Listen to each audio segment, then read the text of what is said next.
Om Hari Om Tat Sat Shri Gurubhyo Namaha Hari Om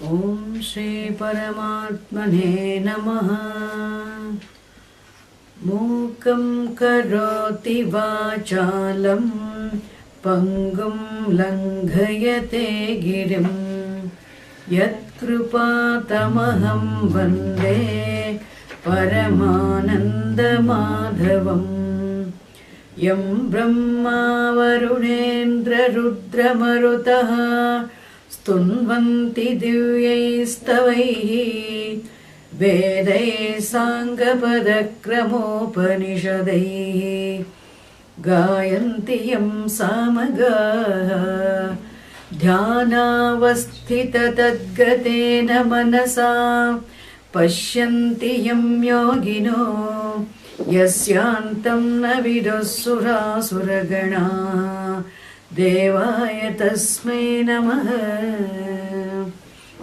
Om Shri Paramatmane Namaha Dhyana Yogo Nama Shashtodhyayaha Shri Bhagavanu Vacha Anashrita Karma Phalam Karyam Karma Karoti Yaha Sasanyasi Cha Yogi Cha Naniragnirna Chakriyaha Yam Sanyasamiti Prahu Yogam Tam Vidhi Pandava Nahya Sanyasta Sankalpaha Yogi Bhavati Kaschana Arurukshor Munir Yogam Karma Karana Muchyate Yoga Rodhasya Tasyaiva Shamah Karana Muchyate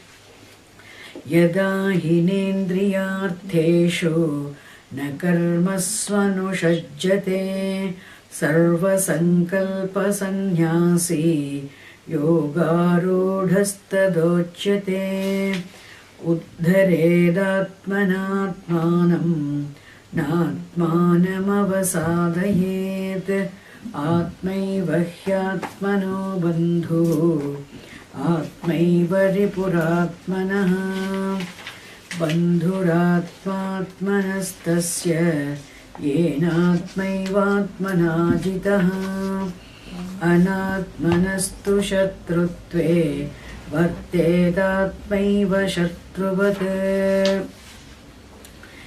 jitatmanah prashantasya paramatma samahitaha Shitoshna Sukha Dukkheshu Tatha Manapamanayo Jnana Vijnana Triptatma Kutastho Vijitendriyaha Yukta Ityuchyate Yogi Samaloshtasmakanchanaha Suhrun mitraryudasena madhyasthadvesha bandhushu sadhushvapi cha papeshu samabuddhir visishyate yogi yunjita satatam atmanam rahasya sthitaha ekakiyata chittatma Nirashira parigraha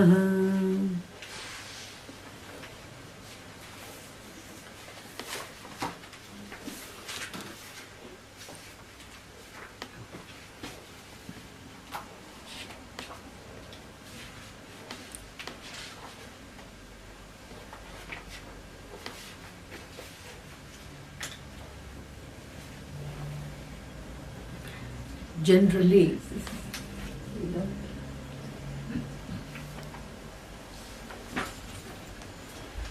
some Vedantic texts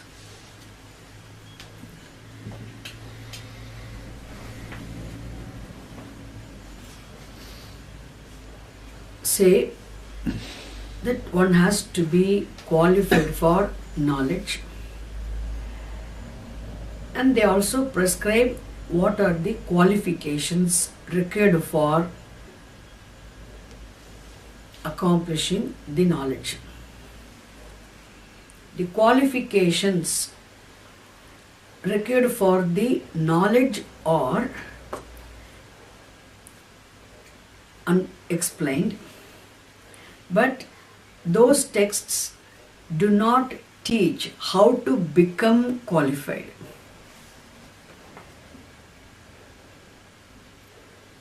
It's like if you want to enter into the university and to do a given course, the university prescribes you must have this qualification to enter into this university to do this course. But the university does not tell you how you should you can become qualified, get yourself qualified. Which means you must have already known how to become qualified, where to go and what to study, how to become qualified. Then you get yourself qualified, then go to the university. Similarly, many Vedantic texts only prescribe these are the qualifications required for the seeker of truth, one who aspires for the knowledge of the truth. But they do not say how to become qualified. The greatness of Bhagavad Gita is repeatedly, all over, everywhere, Bhagavad Gita teaches how to become qualified for knowledge, how to get oneself equipped, prepared for knowledge. And mainly, repeatedly, in different ways, the Karma Yoga, Bhagavad Gita teaches, emphasizes a life of Karma Yoga. Living a life of Karma Yoga is the only means of preparing one's mind for knowledge in terms of mental purity required for knowledge. Therefore, and especially when we understand very clearly, knowledge has to be accomplished only through the study Shravanam. We understand very problem.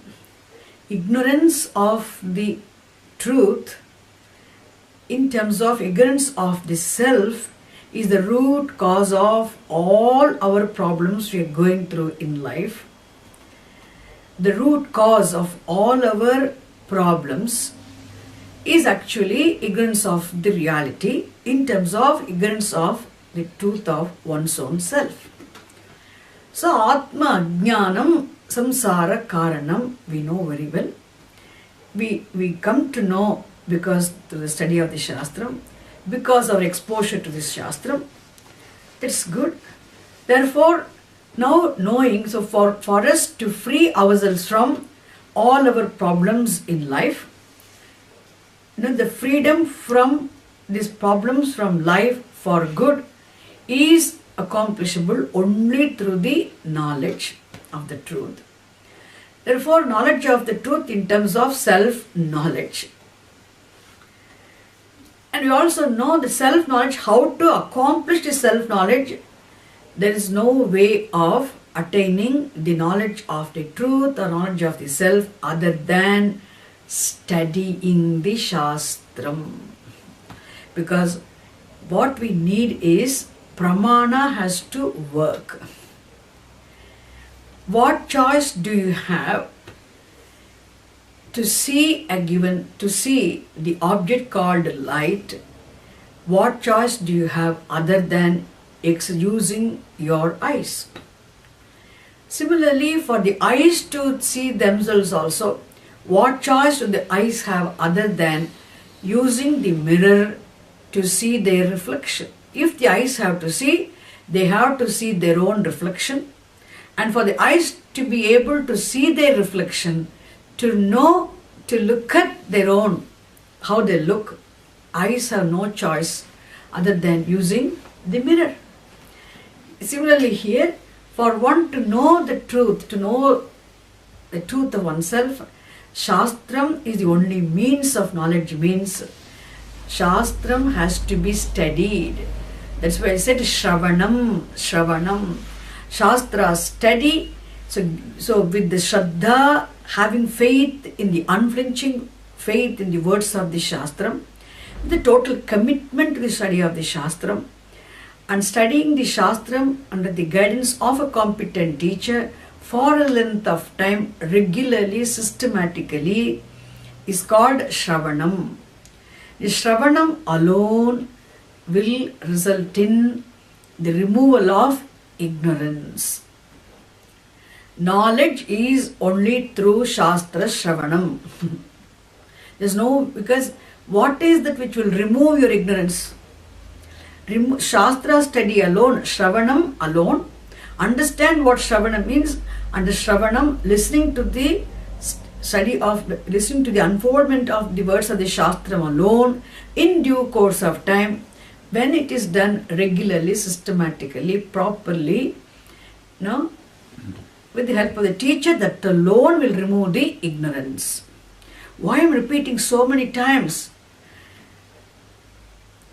And the knowledge.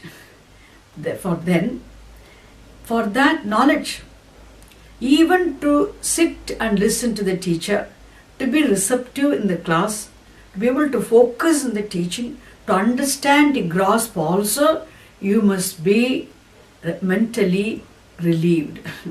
You must be mentally, disturbance-free person. Therefore, for that to have the relative freedom from mental disturbances, to be able to focus on the Shastra study also, before the Shastra study also, there is Upasanam practiced, meditation practiced.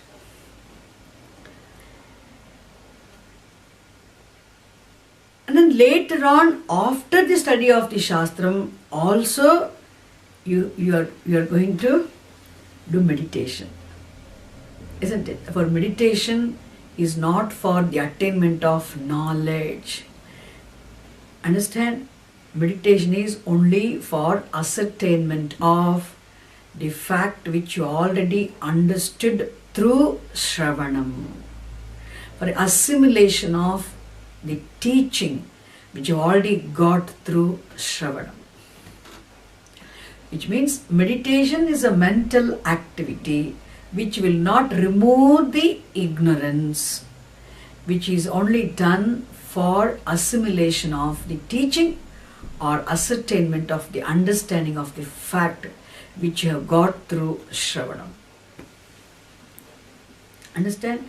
Which means meditation is a sadhanam, is a means for the mental purification, relative purification before the study of the Shastra. And meditation is also for what?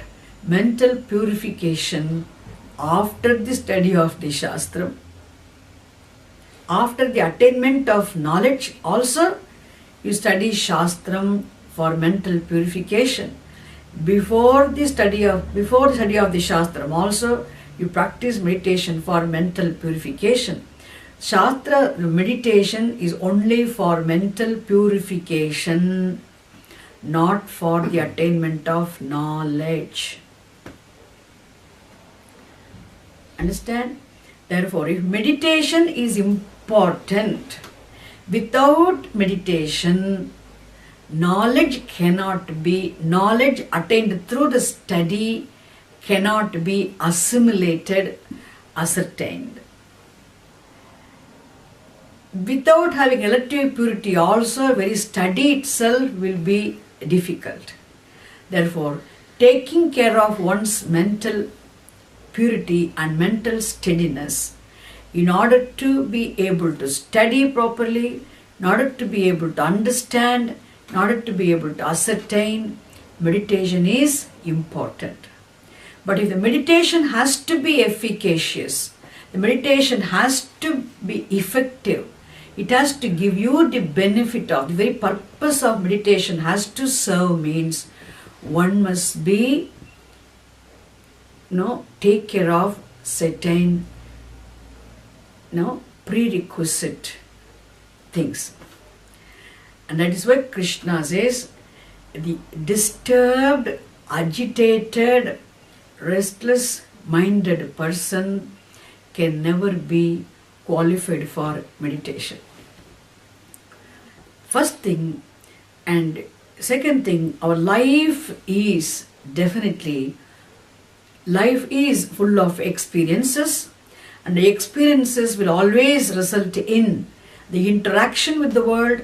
Experiences of the situations definitely will give rise to accumulation of negative emotions in the mind, positive and negative emotions. Okay, all those emotions definitely they leave their imprints, the vasanas, and they remain accumulated in our subconscious. We do not know how much it is dormant and latent in our subconscious, and they will definitely surface whenever they have opportunity to be triggered, whenever the situations trigger, and they will rise, they'll surface, and they can agitate the mind. So meditation will be a big impediment for meditation. Therefore, it is very important for any meditator to maintain this mental equipoise, for which one needs to definitely learn, understand what it means by saying living a life of karma yoga. Then one has to live a life of karma yoga. Therefore, Krishna begins the chapter emphasizing the importance of karma yoga, praising the karma yogi, and he also talks about the bahiranga sadhanani, the general disciplines which need to be followed always in our day-to-day life. And we saw those general disciplines later on, and there are certain things which have to take care of before the meditation, and they are called antaranga sadhanani, or specific disciplines, or specifically things we have to take care of before we meditate. And Krishna is going to discuss them in all these verses from 10th to the 15th, all these verses, which we started seeing yesterday. And first I said like that, the place where we should sit and meditate, the time when we should meditate, and the posture that we should maintain, we should have, and also how important it is for us to have certain mastery over senses, and how we have to draw our attention of the mind from other things. So like indriya nigraha, mano nigraha, and also how important it is to maintain our, even the breathing, rhythmic breathing. And like that, finally, we also saw that first of all, we should be convinced of the efficacy of meditation, that meditation will help me in ascertaining the truth, in ascertaining the fact which I understand through Shastra. Okay? These are the things which we saw, and yesterday we were seeing what I have already said. We are going to see in these verses. Yogi satatam yunjita. The word yogi here means meditator. Yogi hatatam yunjita means may the meditator, yunjita means may one focus, fix his mind, fix the attention of his mind, focus his attention of the mind. Now, Atmanam Yunjita means may the meditator focus the attention of his mind which means may the meditator meditate. Not once in a while. When he practices meditation, may he meditate regularly, because regularity in following any discipline alone will make the practice effective. Yunjita. And where should he sit? Here he says, Rahasisthitaha, remaining in a secluded, no disturbance free, uncrowded, non-crowded place, ekaki, by himself, all alone, he should sit. And when he sits, definitely, how should he be? Yata chitta atma. Yata implies what? Disciplined, having his mind and body disciplined. Isn't it? Which means definitely he takes care of. That means the physical body or his mind, are no more disturbance for him. He has disciplined them, that he can sit quietly for meditation. Then, Nirashihi, I explained already yesterday. Nirashihi, being free from the desires. Because it is not possible for one to undo desires. Suppress, oppress, destroy desires is not possible. And having desires is very, very natural. Isn't it? How can one be a desireless person? Nirashihi means not being disturbed by his own binding, anxiety causing likes and dislikes. Okay? That's what Nirashihi. Which means he is free from anxiety. Therefore, his desires are there in him, but he's not anxious about anything to be accomplished. Therefore, he is free from the binding, anxiety-causing desires. Nirashihi. Then aparigraha. So aparigraha means it is impossible for one to be physically non-possessive. We do possess things, Even a sannyasi, at least something must be there, isn't it? Physically, you cannot be absolutely non-possessive. Here, aparigraha means entertaining the sense of, freedom from possessiveness. Freeing oneself from the sense of possession, which means understanding the fact, really speaking, by Bhagavan's grace, I am blessed with all these things. Maybe my own punyam, has blessed me with all these things, and Bhagavan's grace, so everything I'm enjoying is Bhagavan's gift to me, given to me. Therefore, this life is not permanent here. All these possessions, the so-called possessions, which I think I'm owning, really speaking, given to me as a result of my punyam by Bhagavan in the form of law and order, ordained by Bhagavan. If I remember this, I will think I'm only here to enjoy them, to manage them, not to own them. This understanding is what? Being free from sense of possession. Why? Because that being free from sense of possession, understanding the fact I'm only given, everything is given to me to enjoy and to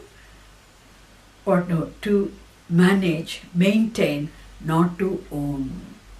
Isn't it? If you understand this fact, the sense of possession will this freeing oneself from sense of possession also will contribute for mental calmness. Because the more we possess, the more we need to pay attention to maintain.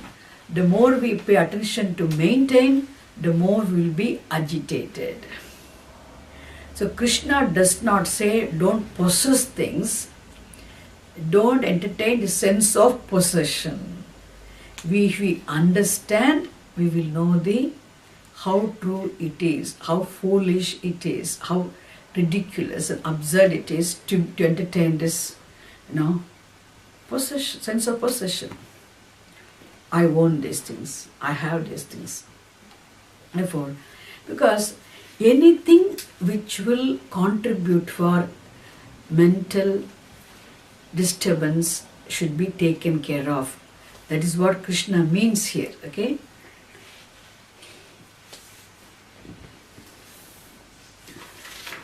Okay, aparigraha. In between he goes. Now again he talks about the place. Rahasi, first he said the place must be secluded. Now he says, Shucho deshe pratisthapya Shucho deshe pratisthapya Sthiramasanamaatmanah Sthiramasanamaatmanah Natyuchritam nati neecham Natyuchritam nati neecham Chailajina kushottaram Chailajina kushottaram. Now, Shuchau deshe pratisthapya sthiram asanam atmanaha. So, asanam pratisthapya. So, placing your seat. And how should it be here? Sthiram. It must be firm, unmoving, because it should not, again, the movement of the seat also will cause agitations. And where should we sit and meditate? Shuchau deshe, in a clean place. Yesterday itself I told you, clean place implies it is tidy and clean, it is not dirty and dusty. Not only that, it also the place where the things existing in the place do not contribute for your mental agitations. They do not provoke your unwanted, unnecessary thoughts. So you see, already our mind, we are so disturbed, agitated, our attention is so scattered all over. So if you have things, even people, sometimes very important to keep away also. You don't need to, without any hatred. Association of people, association of things, association of anything which will remind you of, which will provoke your unwanted thinking, thoughts, they all should not be there in the place. That's what he means by saying that place must be connect you, this place must be clean enough to connect you to things associated with the Shastram. Encouraging and recommending for meditation. So he says, Shucho deshe asanam atmanaha asanam sthiram asanam pratishtapya. And that asanam, how should it be? Na atyuchritam. It should not be too high. Like Hanuman had a seat made of his own, all winding up his big tail. He made a big seat and jumped and sat on that big seat in front of Ravana. I don't know whether you remember the Hanuman Ramayana. Not atyuchritam, not a seat which is too high, na ati nicham, which is not too low also. Then the seat can be what? Chaila ajina kusha uttaram. So, Chaila ajina kusha uttaram. So, kusha grass, as I said, you can have, they used to spread the kusha grass. And those days, okay? Or nowadays we get the kusha grass, also called darbha grass. And the mat made of kusha grass nowadays available. And on the top you can have a deer skin. And on the top of it you can have a smooth thin layer of the cotton. So you have a seat made of 3 layers having kusha grass, then a layer of deer skin, and on the top we have this cloth spread.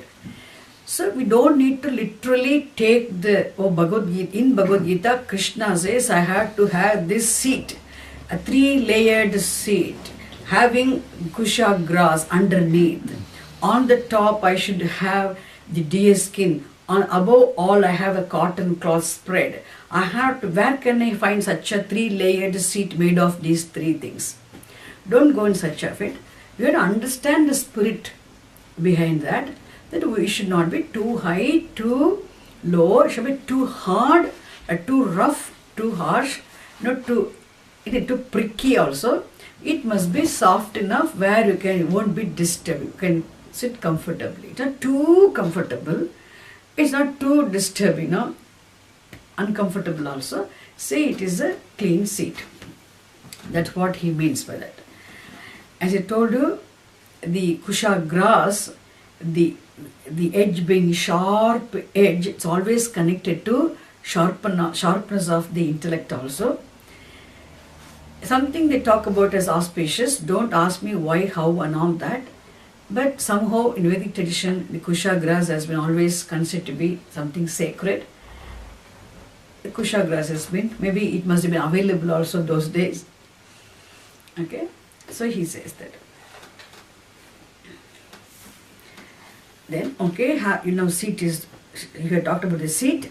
Now, Tatraikagram manah kritva, Tatraikagram manah kritva, Yata chittendriya kriyaha, Yata chittendriya kriyaha, Upavishyasane yunjat, Upavishyasane yunjat, Yogamatma vishuddhaye, Yogamatma vishuddhaye.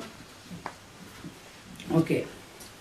He says again, Tatra Manaha ekagram kritva. Very, very important prerequisite discipline to be taken care of just before meditation. Ekagram manaha kritva. Agram, eka agram means single pointed. Eka agram. See, when the mind is with all the senses, when the senses are with their objects, attention of the mind is scattered. Isn't it? Therefore, before meditation, Yata chitta indriya kriyaha. So you free yourself from the physical activities. When you are doing anything physically, you must do it attentively. Your mind must be 100% in your physical activity also. Your mind must be 100% in your oral activity is also. You must do it attentively, not mechanically, consciously, attentively, placing attention there. You should do your physical, oral activities. But when it is exclusively mental activity, you are not expected to not be doing any physical activity. Understand? In manasam karma, physical activity should not be there. No, I'm meditating, I'm doing something else also. No, that is not possible. Therefore here, Yata chitta indriya kriya means freeing yourself from physical activities, physically remaining actionless, physically not doing any externally not doing any physical activity. Yata chitta indriya kriya. Here is what indriya nigraha I told you. No, first you turn your senses away from their objects. How can you turn your senses away from their objects? No, by withdrawing your attention of the mind, withdrawing your mental attention from the sense objects. You turn your attention of the senses from the objects, which means you have now disciplined mind and senses. When the attention of the mind is withdrawn from the senses, the sense objects. You have turned your senses away from the sense objects, and now the attention of the mind is what? Converged, isn't it? The scattered attention is available as converged mental energy, focused. And he says, Ekagram manaha krutva. This is what? Converging your entire mental energy, converging the entire focus, attention of the mind, withdrawing this from the being scattered. Ekagram manaha krutva. Now attention of the mind is available totally. Total attention of the mind is available together as one single pointed attention. Manaha krutva. Asane upavishya. Sitting in your, being seated. Yunjat. Yunjat means may the meditator fix his mind, focus his attention, that converged, focused attention of the mind, may he fix in the object of meditation. Yogam yunjat means may he fix his mind, may he place his focus of attention on the object of meditation. Attention has been withdrawn from everything, and the focused attention, isn't it?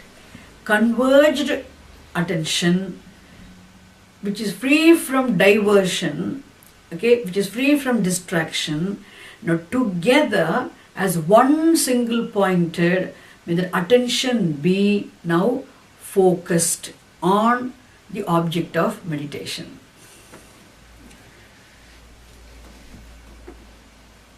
Is it clear? Yogam yunjat. For what? Immediately Krishna says, it is a very important Atma Vishuddhaye. May the meditator meditate for mental purity. Atma Vishuddhi means, see, it's not the actual Atma, the consciousness. Here Atma means the mind. Consciousness does not require any purification. And understand, here Atma implies what? The mind. Atma Vishuddhaye. Therefore, please understand, go and tell anybody boldly, meditation is not for the attainment of knowledge. Meditation will not remove your ignorance. Meditation is not to attain knowledge. Meditation is only for mental purification.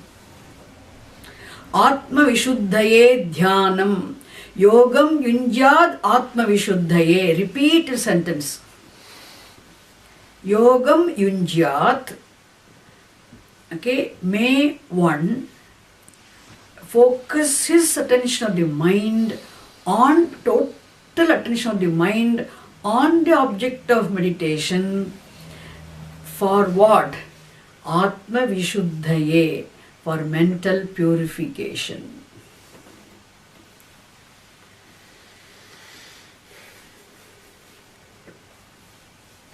Not for knowledge.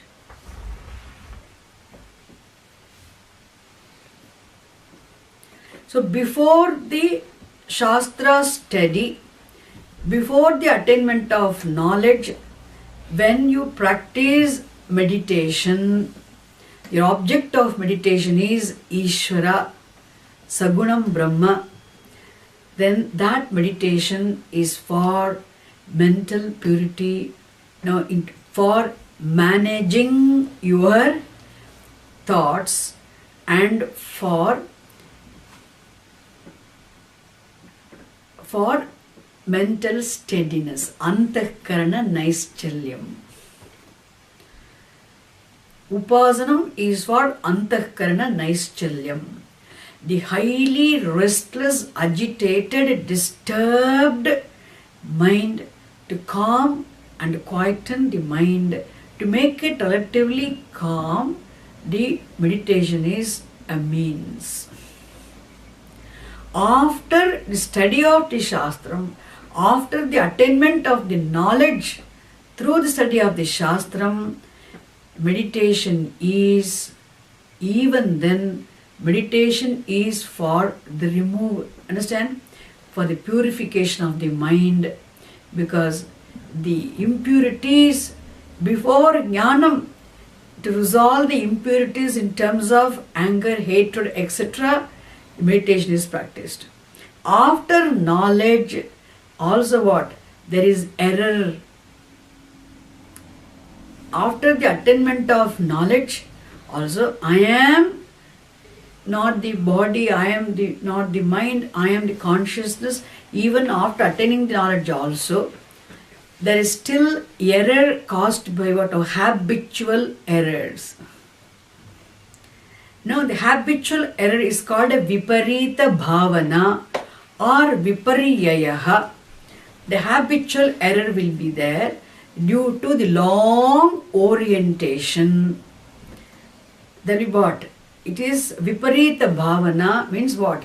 It is deha abhimana, identity with the body, one's own self-identity with the body, self-identity with the mind, self-identity with the body-mind and complex has been there for many janmas, has been there for so many years in this life also.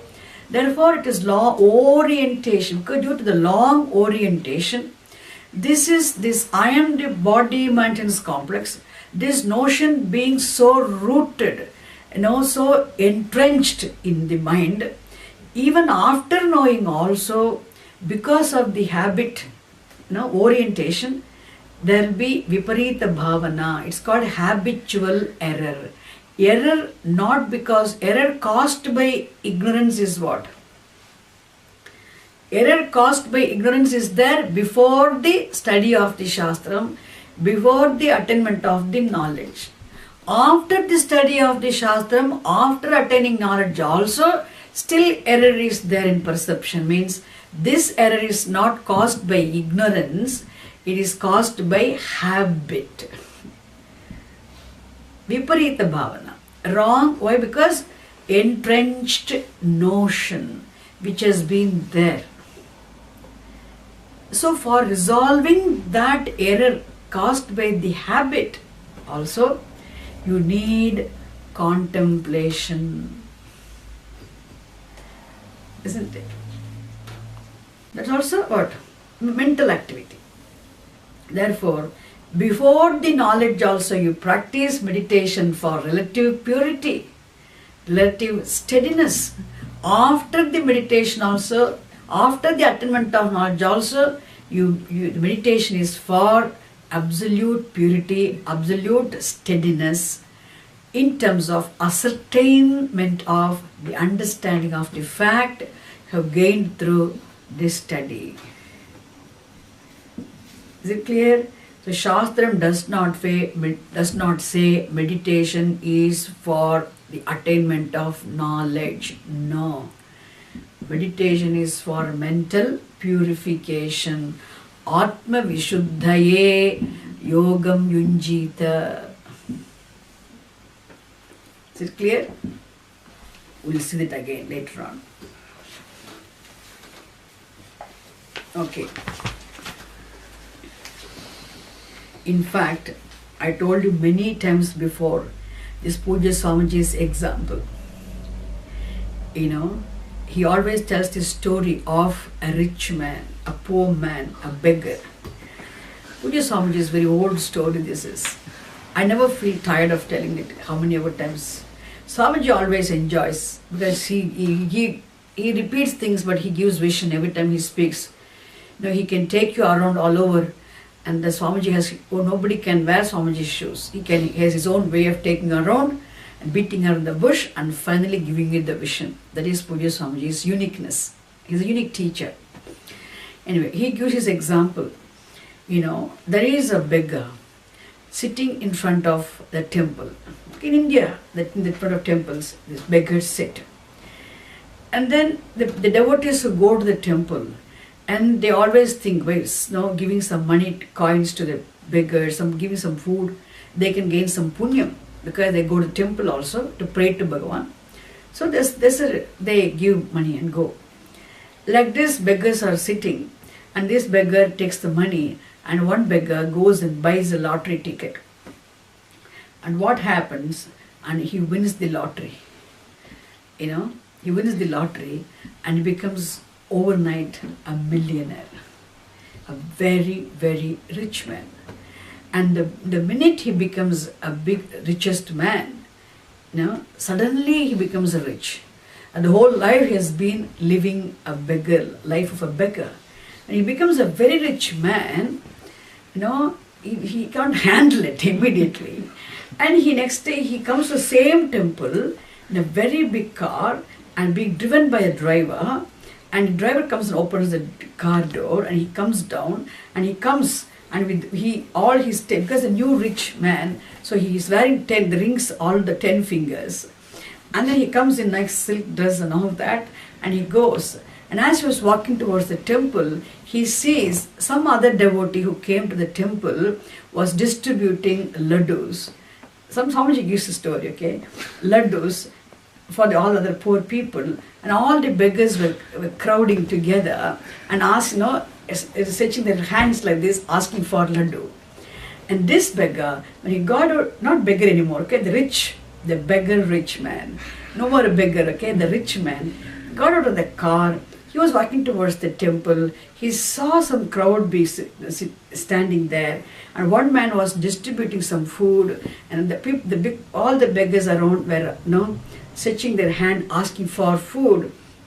This man saw somebody distributing some laddu. Immediately he ran towards that person, and he also, one of the beggars, raised his hand, asked for me, he asked. And it was really, that man was certainly surprised to see him. My God, look at the way the man looks very rich. He's gorgeously dressed, and he is wearing all rings in all his fingers, and he's also coming and asking for laddu. Why did he do? Even though the food was distributed for the poor beggars who were sitting, this man is a rich man, but still he ran. He just forgot he is rich. Is he rich or poor? He is rich. Does he know he is rich or not? He knows he is rich. He knows he is rich. But he forgot the fact that he is not beggar. He remembers he is rich. He is rich. He remembers, he knows he is rich. But what he forgot? He forgot he is no more a beggar. Why he forget? Why did he forget? Because he has been begging for so many years throughout his life, and suddenly when he became rich, the habit of going and asking all the time, asking for, stretching the hand in front of others, age-old habit of begging is still entrenched in him. That I am rich, he knows. In spite of knowing I am rich, he forgot the fact that he is no more a beggar. This forgetfulness of the fact that he is no more a beggar is due to his old habit of begging for many years. Understand? And on his way back, he was sitting in the car and he felt very ashamed. Gee, I shouldn't have done that. Why I also ran like this? And then what should I do now? If next time when I come, gee, I forget. Why I forget? What should I do not to forget? Not to forget the fact that I am not a beggar. I don't need to remember I am rich alone. I know I am rich, but I forget that I am not a beggar. Has to say, I am rich, not a beggar. I am rich, no more beggar. I am rich, I am no more beggar.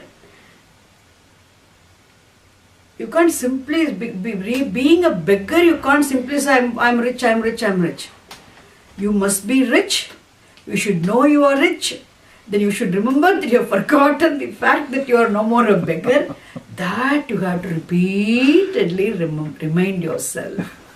How long should I be repeating to myself? Oh, it is called dhyanam. I am not beggar anymore, dhyanam. Repeat, this is a fact. Okay? The fact which you forget should become an unforgettable fact, ever remembered fact, for which you need to repeatedly dwell upon the fact which you already know. That is called contemplation. Understand? You hear physically, don't dance, I am not rich. Just only mentally, you don't sing, don't dance, don't do any other activity, no seva, nothing. Here it's a mental activity. Remind yourself, remember again and again and again and again repeatedly. How long? Until it becomes an unforgettable fact. Understand? That is called Manasam Karma Nididhyasanam.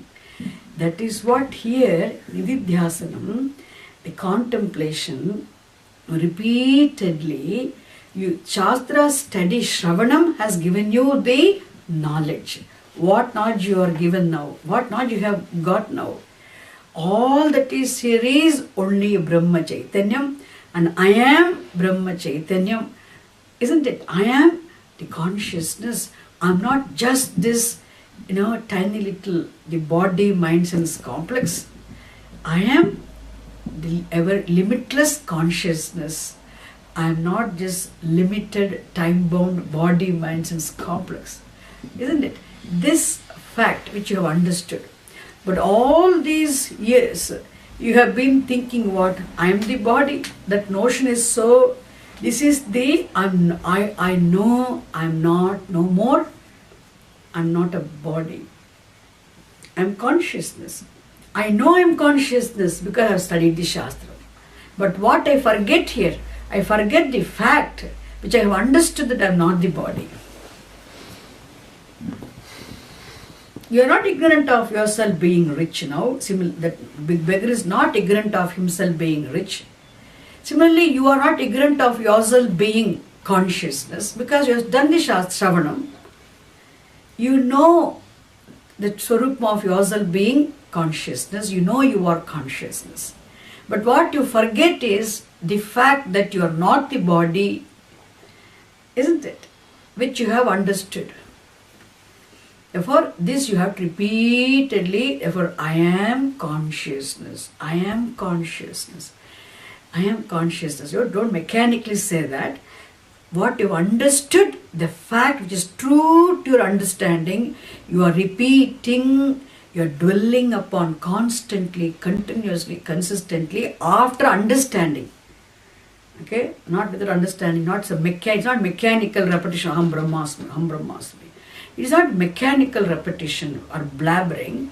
It is the repetition, it is the reminding yourself, dwelling upon the fact about yourself which you have really understood through Shastra study.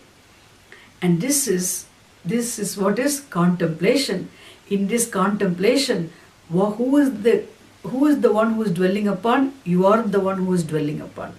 What are you dwelling upon? Your own nature. What is your nature? Your nature being consciousness. Because the object of meditation is yourself and you are the meditator.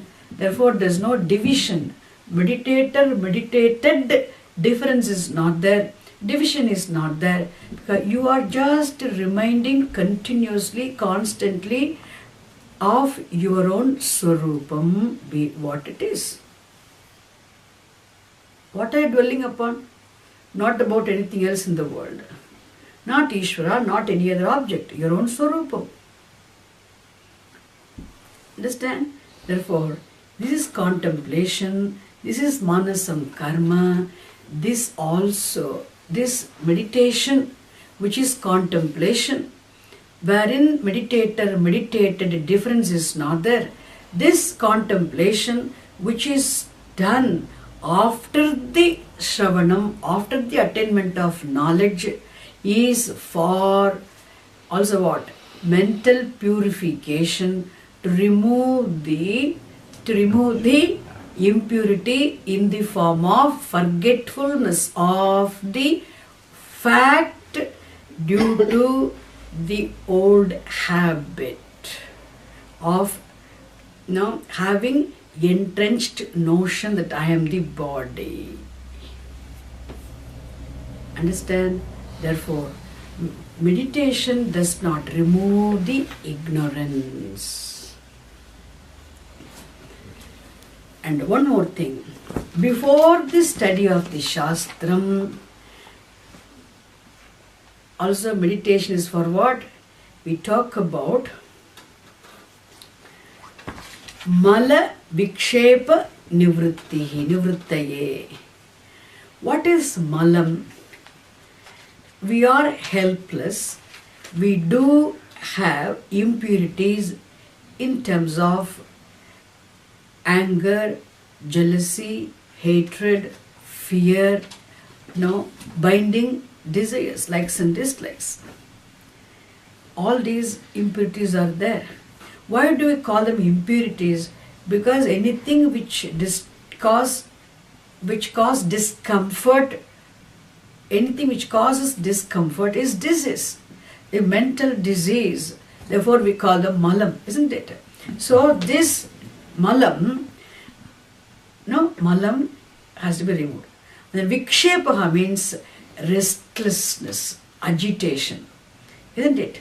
We cannot sit in one place, in one thing. We can't focus on one thing for length of time together.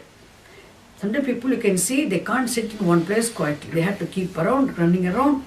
But because it's all expression of mental restlessness. Therefore, this malam and vikshepa, both have to be disturbance for meditation. So before the Shastra study, before the attainment of knowledge, also you practice meditation. Then object of meditation is Sagunam Brahma. There meditation, the meditator, meditated, the difference is there. There we call what? Mala Vikshepa Nivritti.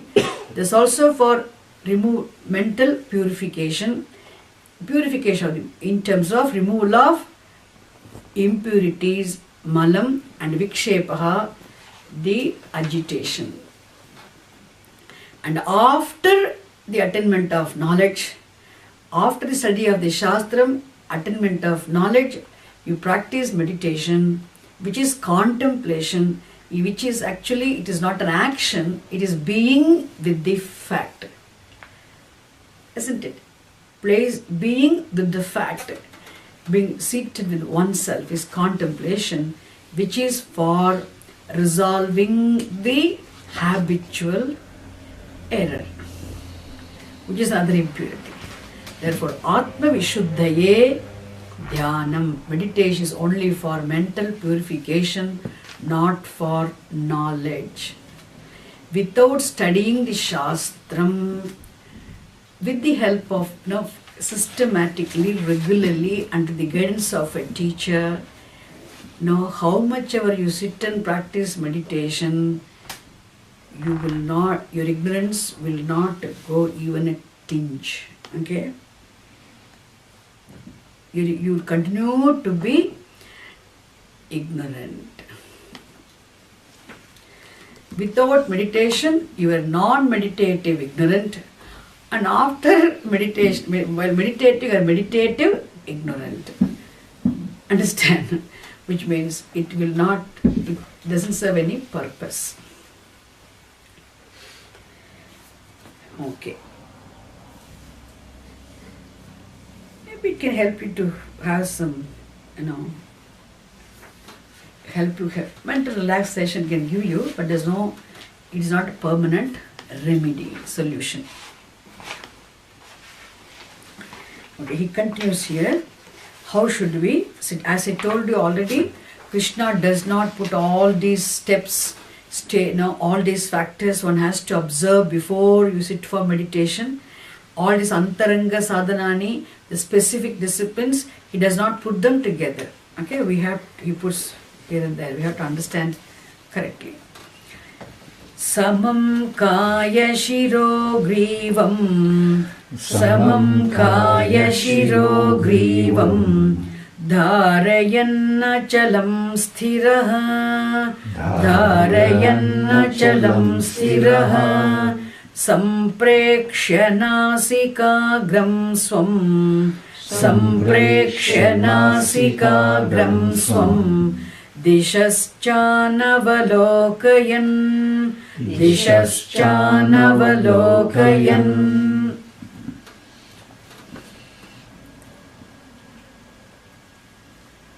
Sam kaya shiro grivam, dharayan achalam sthiraha, sampreksha nasikagram swam, dishascha anavalokayan.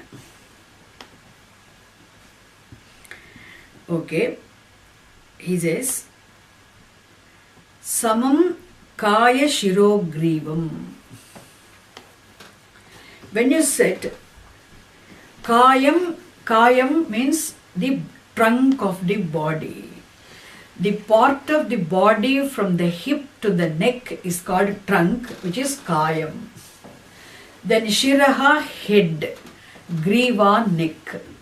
So, griva, shiraha, kayam, body, neck and head, keeping them in one straight line.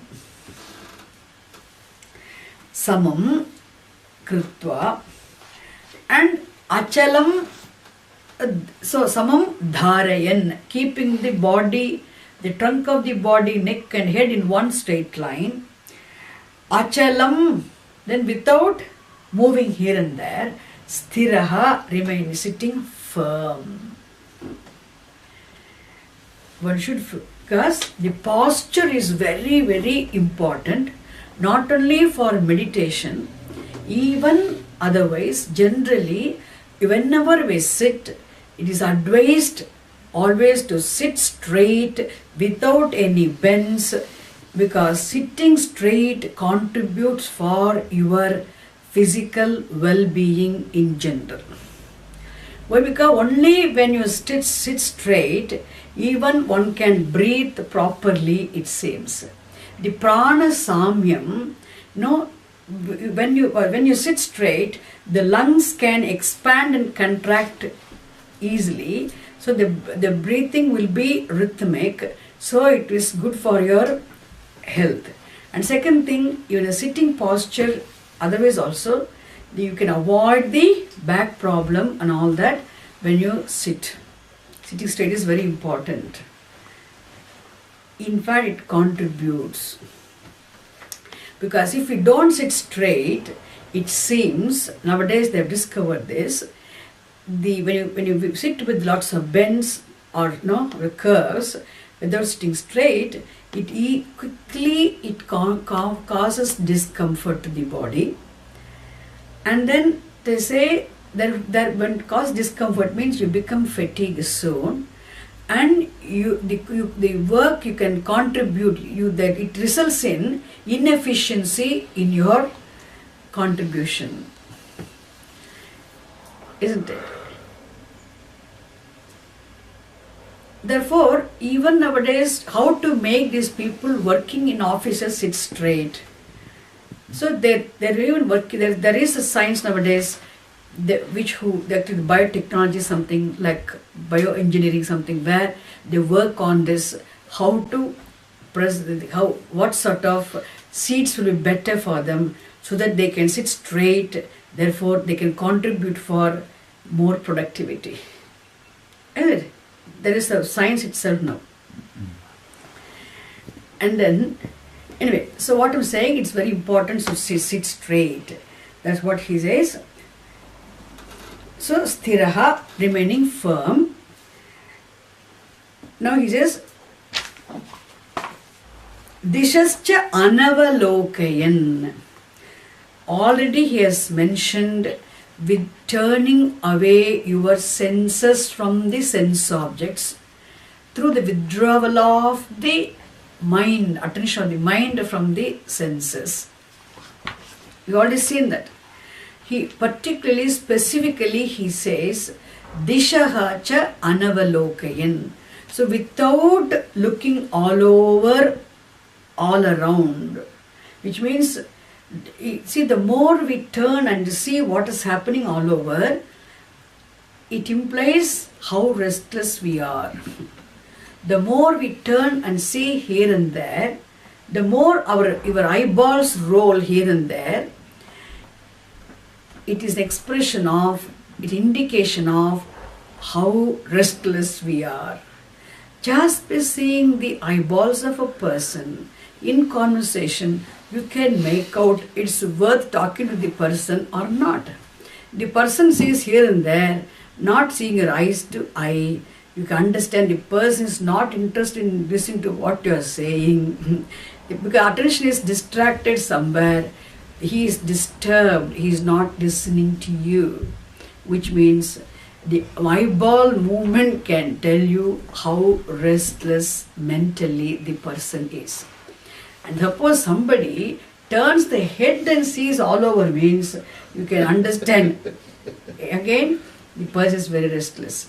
Therefore, one of the specifically Bhagavad Krishna says here, dishaha cha anavalokayan, without seeing here and there all over. Okay, better focus, see, place your eyes on one thing. Anavalokayan. He says, nasikagram swam samprekshya. Nasikagram means tip of the nose. And if you literally take the meaning of these words, nasika agram swam samprekshya. Because Krishna tells in the very beginning, you sit in a secluded place where nobody comes, and ekaki he said. And when he also mentions that you may seeing the tip of the nose means definitely not somebody else's tip of the nose. And then it's one's own tip of the nose also. Literally we should not take it here. If you really take in the literal meaning of this sentence, and if you really try to see, okay, Krishna says don't see all over. Therefore let me see, focus on the swam nasikagram, tip of the nose, samprekshya. Means it will really cause headache. So thank God, Shankara Bhagavad Pada's commentary is available here. What he says is that nasikagram samprekshya means, keeping your eyes, isn't it, closed as though you are focusing on the tip of the nose. As though you are looking at the tip of the nose. For you to seem to be looking at the tip of the nose, how you should sit? Without closing your eyes tightly, without keeping your eyes open, without turning here and there, keep your eyes. If you look in front of you, look down in front of you, then it will look as though you have closed your eyelids. You have not closed your eyelids totally, completely, but you're not keeping your eyelids open also. And when you see down, that's enough. Seeing down in front of you, the floor in front of you, is what actually will look like as though you are looking at the tip of the nose. You are not really asked to look at the tip of the nose. Okay? And here you should remember one more thing. Is it very important? It's only an extraneous thing. It is not that definitely one should sit like that. See how you should sit, where you should sit, etc. are really some certain things which are mentioned. What is important is, without it also you can do. Because just to avoid the unnecessary disturbances, he is giving this, prescribing these things. What it means is, don't be looking all over. Because the same, toward the end of the 5th chapter, Krishna also says what? He also says, no, placing your attention or your mind, no, see between the eyebrows. Can you take them? Here Krishna says, see between the eyebrows. And here Krishna says, see the tip of the nose. So there's no consistency in what Krishna says in the 5th chapter and what he says in 6th chapter are different. Therefore, what we understand from here, it is not compulsory that we should see like this or like that. What he says is, don't let your eyes drag your mind elsewhere. See that you take care of, that your senses do not take your attention from the object of meditation to something else. Because mind is already 10, it's extroverted. The mind is ready to jump and go somewhere. It is not available for focusing here. The mind is ready to be scattered, to be diverted. Therefore, don't let your senses to be, to drag your attention. Understand? So, what are object of meditation, which means it's better to gently, softly close your eyelids. Or you can see down below. When you see down below, it will look as though you are looking at the tip of the nose. You are not literally asked to look at the tip of the nose. Is it clear? Don't forget this. Now he says,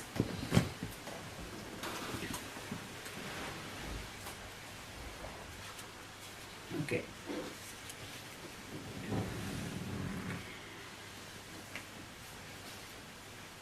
In fact, the same thing Krishna says in 5th chapter also. Sparshan kritva bahirbahyan. Sparshan kritva bahirbahyan. Chakshuschayvantare bhruvoh. Chakshuscha eva bhruvoh antare. Pranapano samo kritva nasabhyantaracharino.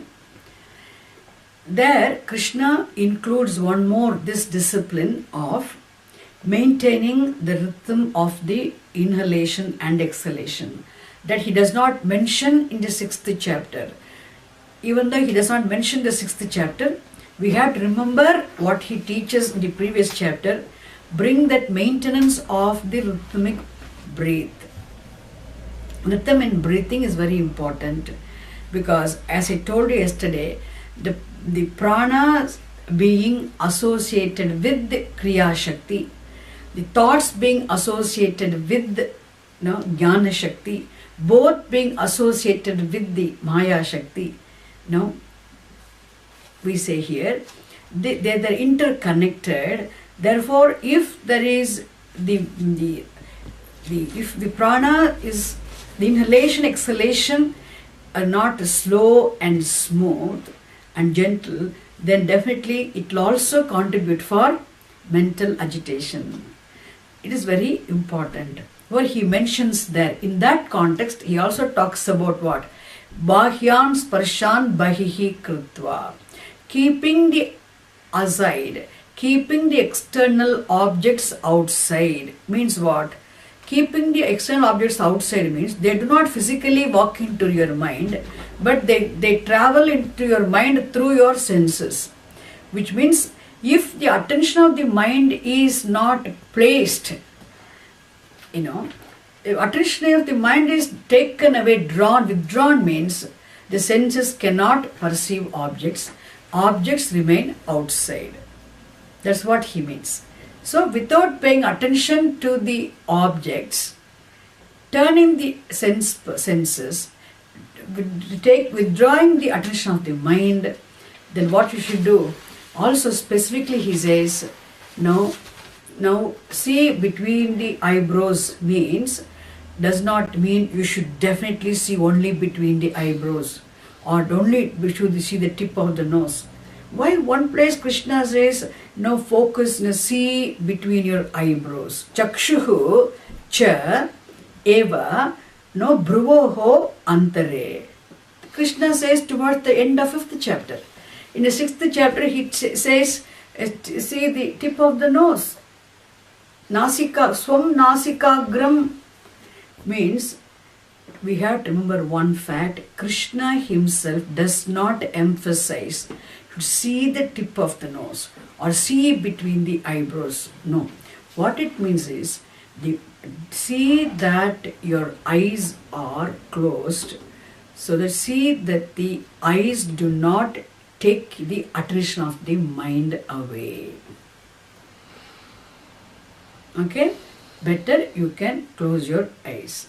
So Shankara Bhagavad writes his commentary saying, if you see down in front of you, keeping your eyelids half closed, it will look as though you have closed your eyes, but still you have not closed your eyes, but it will look as though you are looking at the tip of the nose. Okay? Don't give much importance. All that is important in meditation is withdrawal of the attention of the mind. The attention is scattered and diverted, and bring the attention together as one single pointed. Okay? That's the idea here.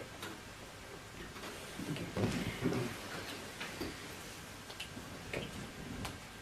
Then what happens when the attention of the mind is single pointed, not scattered, diverted, distracted, focused? Then when the attention is placed in the object of meditation, okay, prashanta atma. When you focus attention, how should your mind be? This person is already prashanta atma. The word prashanta atma means the tranquil minded. Already he is tranquil minded. Why? Because he is no more disturbed by the past experiences. Understand? He is not disturbed by the past experiences. A very important lesson. Prashanta Atma means that he is tranquil. It means he is not disturbed by the past experiences. Past experiences means what? Past experiences always contribute for entertainment of negative and positive things. See, always our experiences always help us learn. When they help us learn, then we grow through our learning. So the past experiences in our life, they will contribute for our learning, thereby our inner maturity, emotional maturity. Understanding the fact that nothing in the world, no accomplishment in the world will really, will really give me happiness. That you learn is the biggest lesson. Even for one to be able to learn from one's own life's experiences, one must be intelligent person. Shastram says, only the person who lives a life of dharma, lives alert, conscious life, only such a person alone is sharp enough to learn from one's own life's experiences, thereby to discover dispassion. Shastram says, one must be highly sharp to discover dispassion. The people are not yet dispassionate, means they are not adequately sharp. They are still dull. And for one to have that sharpness, to discover dispassion. What is dispassion? Understanding the limitations, that there is nothing in the world can give me what I want. Thereby, growing out of desire for things, they understand the limitations. Try to discover that, which means you have to aim for something more sublime, the knowledge. For that, you must be sharp. To discover dispassion, you must be very intelligent. And that is maturity. For you to become mature, to have the status of being the mature person, to learn from your life's experiences, you must learn from your life's experiences. And to learn from life's experiences, you must be sharp. Otherwise, how many ever experiences you have also, you never learn from your experiences. Again and again you repeat the same mistakes. Why? Because you are not sharp. Shastram says, that's why how living a life of dharma, living a life of values contributes to our intellectual sharpness. That it helps you to learn from your life's experiences, understand the limitations, thereby to discover dispassion, which thereby your past experiences contributes for inner growth. There is a plus point, isn't it? And what is the minus point? The past experiences, always leave scars in our mind. The pain, agony, frustration, jealousy, hatred, anger, betrayal, lots of things in our mind. They're all in our subconscious mind, the past. Even if we want to forget, we are not able to forget. We don't want to remember them, but we are not able to forget them. They again and again they come. Especially when you're so preoccupied and busy in your day-to-day life, they do not come because mind has no time. Mind has no time to pay attention to all those stuff. Therefore, they remain uncared, unnoticed. Therefore, they don't draw your attention. But what happens when the mind is not preoccupied, the mind is free, then all the old things surface and they really disturb you, agitations, isn't it? And then that's why you cannot forgive somebody. We cannot forgive other people because that person has done to me this, that person has done to me this. You cannot forget, you cannot forgive, and you all the time, the very sight of the person, the thought of the person aggravate, really creates so much of agony and anger and hate in you. How you feel, how you feel very comfortable or what. So disturbed you are, and such things are there means, where is the question of being a prashanta atma? Isn't it?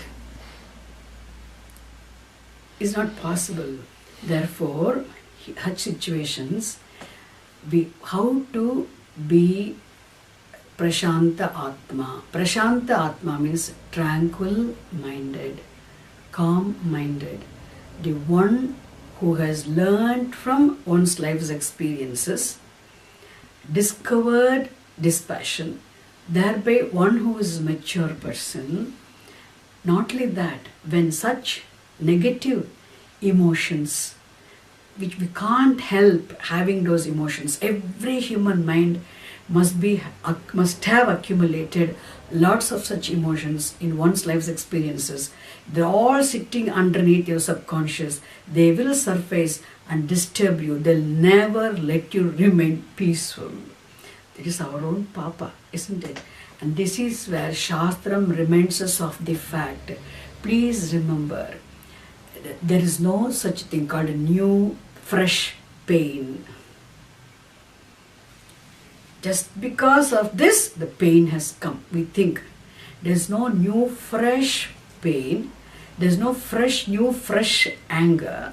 There's no new, fresh jealousy. There's no new, fresh hatred. They're all always old. Where are they? In your subconscious, underneath, like your garages, all stored. They wait for the time something similar situation occurs. They trigger the old emotions. They surface, and we connect the emotions with the present also. This is where we have to understand all these situations, unbearable pain, intolerable pain, unbearable, intolerable, they have come. I am going through those situations, and we should think always, they have been ordained by Bhagavan in the form of law and order, in conformity with my own past karma. Therefore, they have come, they are gifts from Bhagavan, and it is for my own spiritual growth, for my own emotional maturity, for me to become mature, for me to become a grown-up, mature person. Bhagavan has ordained those situations. Therefore, all the unpleasant situations, undesirable situations, unbearable pain, non-neutralizable, agony, emotion, negative emotions, they've been what? If you look at them as these situations, experiences are all ordained by Bhagavan in the form of law, in conformity with my own past karma, keeping this present, the people whom associating with as nimittam, instruments to trigger those things. Their behavior only triggers what is already in me. They are not responsible. They only trigger their behavior, which seem very wrong now, that only triggers what is already in my subconscious. Therefore, those situations are ordained by Bhagavan in the form of law and order. They were prasada. For what? For my own inner growth, for my maturity. There is no way of my becoming mature and emotionally unless I go through such situations. When you understand this, you can manage your past problems. The one who has managed his past unforgettable, painful experiences, and such a person is also a quiet person. He is called Prashanta Atma. So Prashanta Atma implies the meditator must be free from anything concerning regarding past.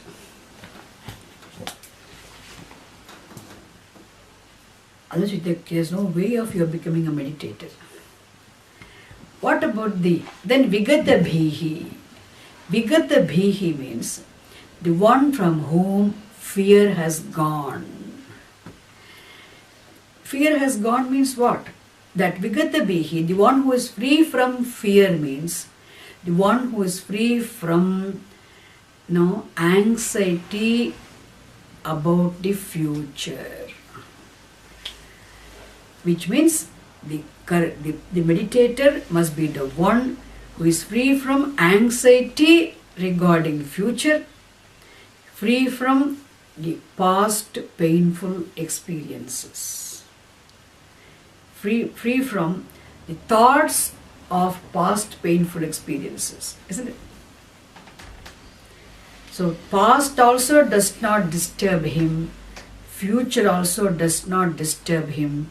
Therefore, his mind is not agitated, His attention is totally available without disturbance for focusing.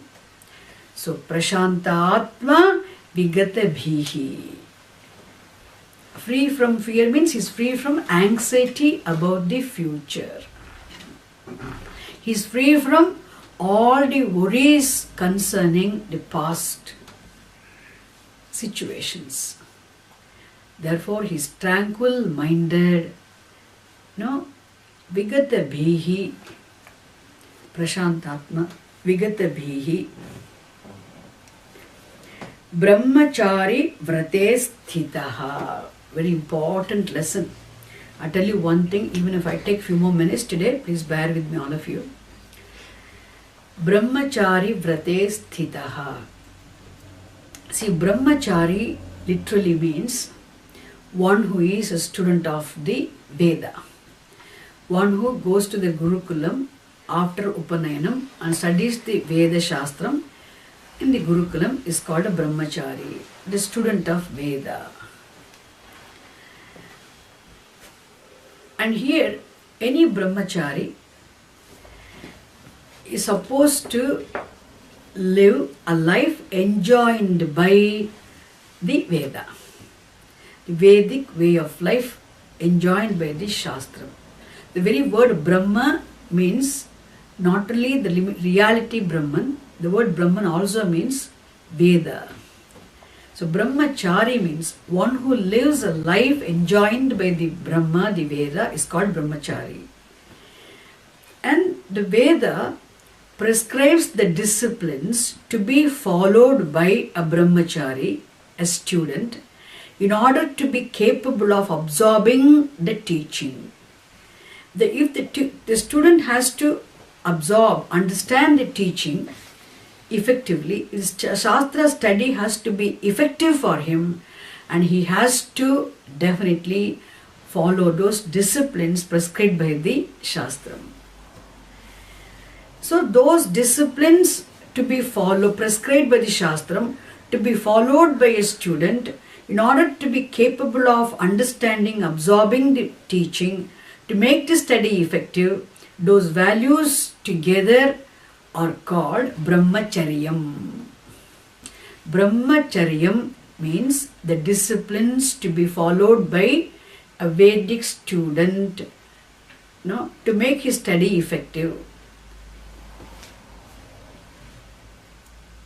Brahmacharyam consists of values. And one of the values to be followed by the Brahmachari is the relationship. What is the relationship? Any student should have, one of the disciplines to be followed by a student is that relationship. This sambandha. What should the student be associated with? What should he relate himself to? What relationship should he entertain, if you ask? There are only three aspects. Bhagavan, Shastram, the teacher. The student's relationship must be with Bhagavan, with the teacher, with the Shastra. And as a symbol of these threefold relationships, which relationship which a student should have, he is asked to have a tuft here. The tuft, he will shave the whole head, but only a small tuft will be left behind. You could have seen a small tuft, wide tuft brahmacharis have. That small, only few hair will be hanging like this, isn't it? Like a small tail.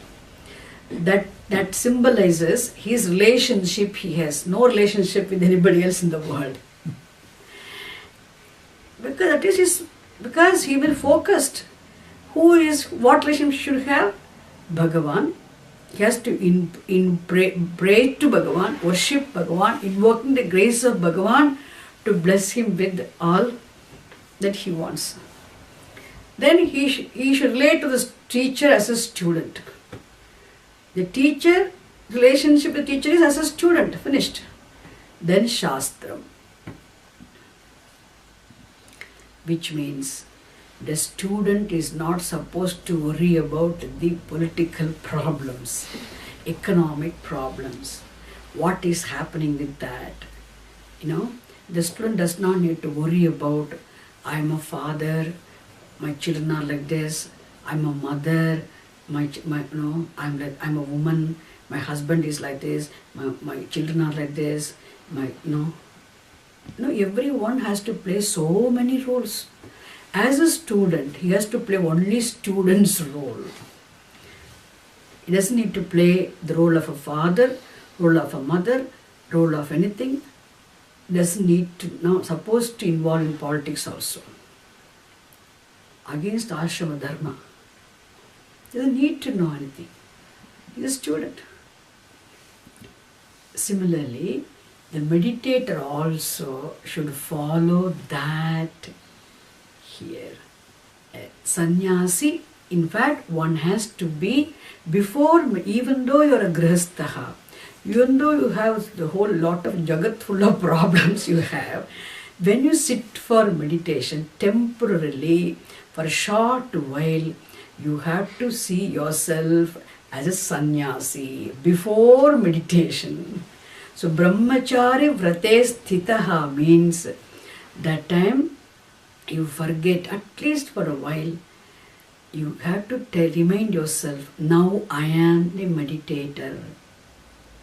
I'm not a mother, I'm not a father, I'm not a teacher, I'm not any other husband, I'm not a person, no other role plays. Temporarily, when you are meditating, it is literally, you see that you withdraw yourself from all other role plays, at least for some time before your meditation.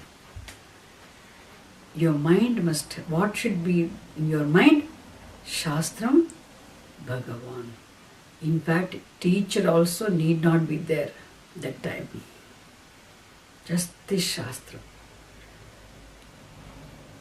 Entertaining such a mind wherein one renounces all the role plays one regularly plays in one's life for a short while is called what? Remaining, in Brahmacharya Vratam. Not that remaining unmarried and all that here. Because this is entertain that mind. Okay? The next line, very important, I'll see the next class tomorrow. Lot of things I have to continue. I wish I could complete the verse. Okay. Om Purnamadah Purnamidam Purnat Purnamudachyate Purnasya Purnamadaya Purnamevavasishyate.